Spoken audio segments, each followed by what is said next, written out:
थाबाय बयनिसिमबो नोंथांमोना गासिबो मिथिखाबाय आरो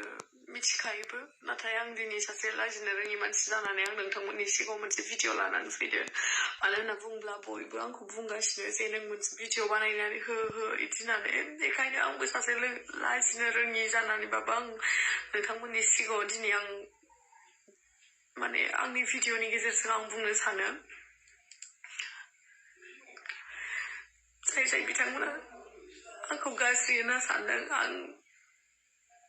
आं दिन्थिनायावल' बिदि नंखाया आं बे आंनि सबसे गिदिर माने मा होनो आङो बे आंनि सबसे गिदिर भुल जे आं सासे मालाय मानसिखौ एक्चुअली आं दा मालायानो बुंनांगोन सानसे समाव बे आंनि गावनिनोमोन जेनेबा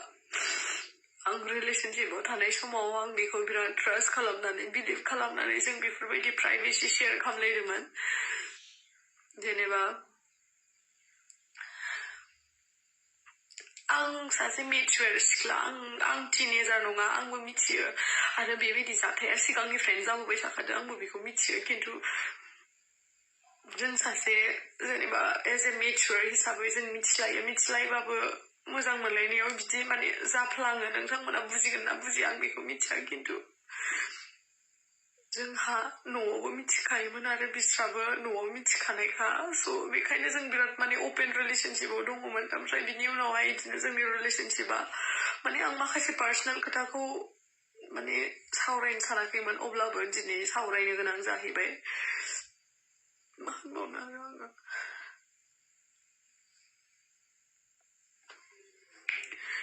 आरो आं बुंखादोंमोन जे नों बेफोरबायदि खालामबा आंथ' नोंखौ एफआइआर होखागोन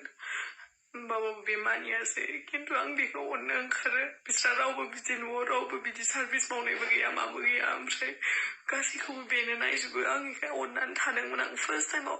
आं बिदि पाब्लिकलि भाइरेल जायैनि सिगाङावनो आं फेसबुकाव नोंथांमोना नुखागोन आं फेसबुकाव मोनसे पस्ट होना दोनदोंमोन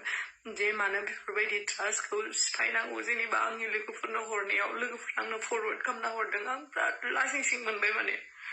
माबायदि जेबो बुजिनो रोङा मानो रोङा आरो जाय बिथांमोना इउटुबाव गाज्रि होनदों मादों आं बिसोरो बुजियो बुजिला आं मिथिला जिखुनु माने एसे साननानै नायदो आरोना जेनेबा आंबो जेनेबा माबा गुबुन मोनसे माने बिदि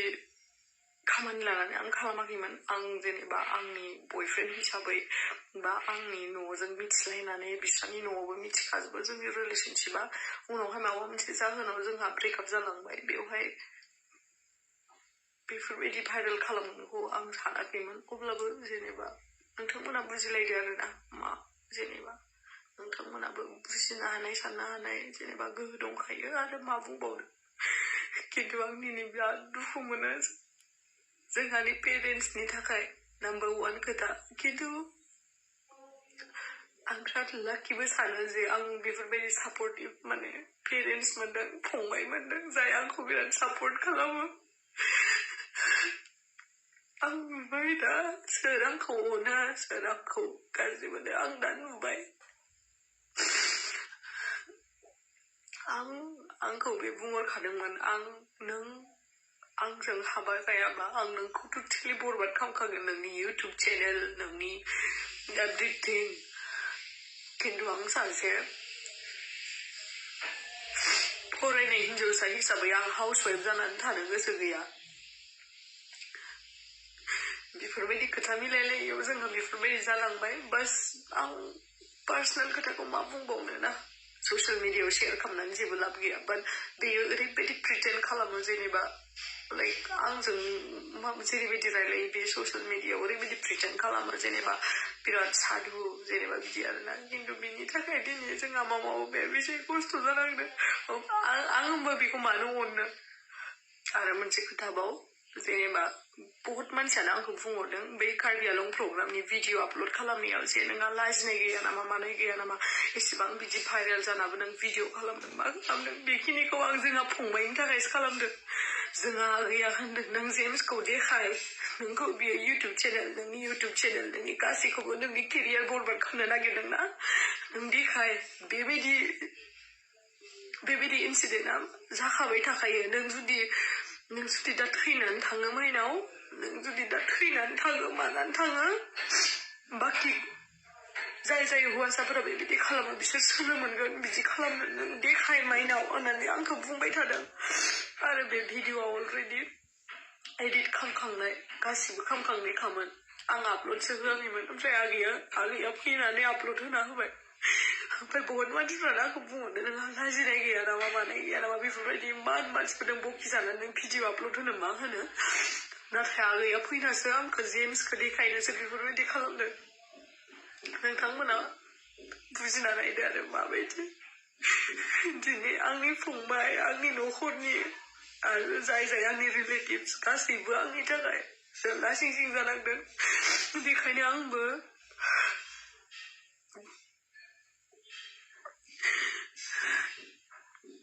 मा होनबावनो गोजोनबाय दा नों आंखौ बिदि बरबाद खालामनानै आरो माथो नांबावगौ बेखौनो एक्सपेक्ट खालामदोंमोन आं नोंनियाव आरो माबाव आरो आं माखासे इउटुबार्सफोरखौ बुंनो सानो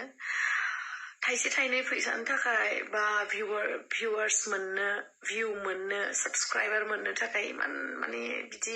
स्प्रेड खालामनाङालै मिथिबायना आंबो बिदि जानो नाजायाखै आङो आंनि बयफ्रेन्डजोंसो आं गुबुन सोरबा फैसानि थाखाय सोरबा मानसिजों बा सोरजोंबा आङो माबा मोनसे प्रफिटनि थाखाय आं खालामाखै आंनि बयफ्रेन्डजोंसो खालामदोंमोन दा गैला जिहेतु बेखायनो नोंथांमोनाबो सुलुक मोनबाय गावनि मानसियानो बेफोरबायदि बरबाद खालामलांबाय स' नोंथांमोनाथ' गुबुन मानसिसो गावनि मानसियानो बिदि खालामबाय बा नोंथांमोनाथ' आरो मालायसो बाट सानना नाय सानसे नङा सानसे नोंथांमोनाबो माबा मोनसे माने खैफोदाव गोलैगोन आरो जाय बिथांमोना नोंथांमोनखौ मिनिगोन गोसोआव मिथिगोन होमबाना माबोरै मोनो कर्मा होननाय मोनसे बुस्थुआ दङ जायखौ होनो कर्म नोंथांमोना बुजिगोन होमबाना आरो आं दा एसपि जों रायलायबाय सारजों दाथ' केसआ दिनैथ' जाखाजोबखाबाय बास गाबोन एफआइआर जासिगोन आरो ओमफ्राय आं बेवहाय बुंफादों आरो एसपि साराबो होनदों नों जुदि दिनै भिडिअ गोनां गासिबो खोथाखौ शेयार खालामखादोंमोन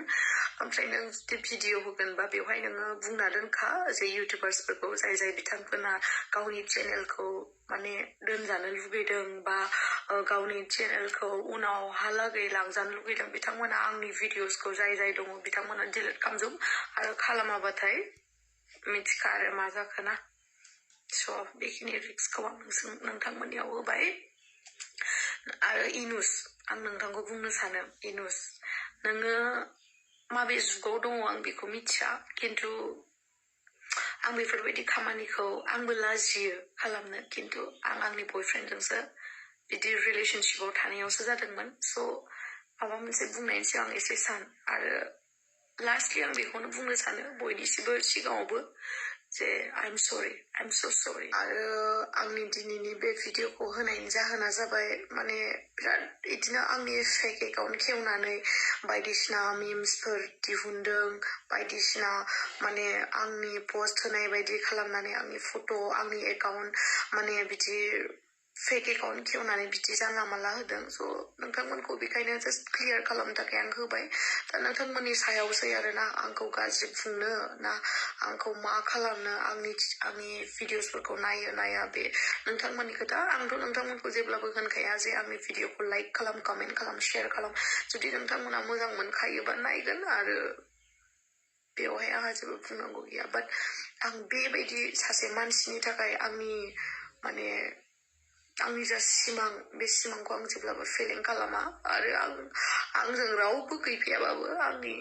पेरेन्टस आंनि फंबाय बिसोर थाबानो जाबाय बास बेनोल' आरो